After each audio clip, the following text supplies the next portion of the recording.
So my next picks, I've got two from the same game. Okay. We're going to New York Jets, Vegas Raiders, Derek Carr over 235.5 yards, minus 115. Yep.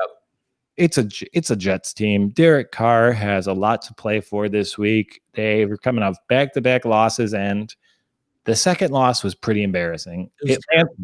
Atlanta was supposed to be the least talented defense in the league headed into the year. Yeah. And I know Raheem is a great defensive mind. He's doing good work there.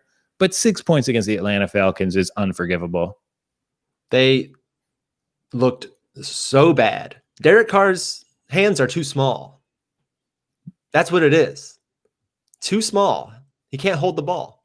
Yeah, I mean, he is kind of a game manager in the Alex Smith mold. So maybe we can just study these quarterbacks. If you're a certain hand size, you're just a game manager. We know we never let you throw more than 20 yards down the field. God, I was on the wrong side of that bet, and I was if that bet would have hit, I would have correctly guessed each winner. I just would have missed some spreads. I went 12-4 this weekend, by the way. Amazing. That's a nice little result right there. Yeah. I had a nice run on the weekend. It's just the Sunday night game has been tough for me. So I have that little bit of, I'm having a good Sunday, but then losing the Sunday night game, it'll just kind of take away the positive effects from an otherwise solid weekend. Yeah. Okay. So, and I've got another bet in that game. Team to throw the first interception. This line, you just got to take it. Jets minus 150. The Raiders don't really throw a lot of routes that are likely for interceptions. Carr throws a lot of really conservative routes. When they take the top off, he just misses Henry Ruggs by 5 yards. So I don't really think they're going to throw any picks. If there's any picks in this game, it will probably be Sam Darnold shaking off that rust, trying to actually affirm his draft position and use his receiving core. So yeah, all day on the Jets here. Yeah, that makes a lot of sense. God, the Jets. Do you think they're going to go 0-16? I think they are. Yeah, I think so. Like, I don't know who they're going to beat.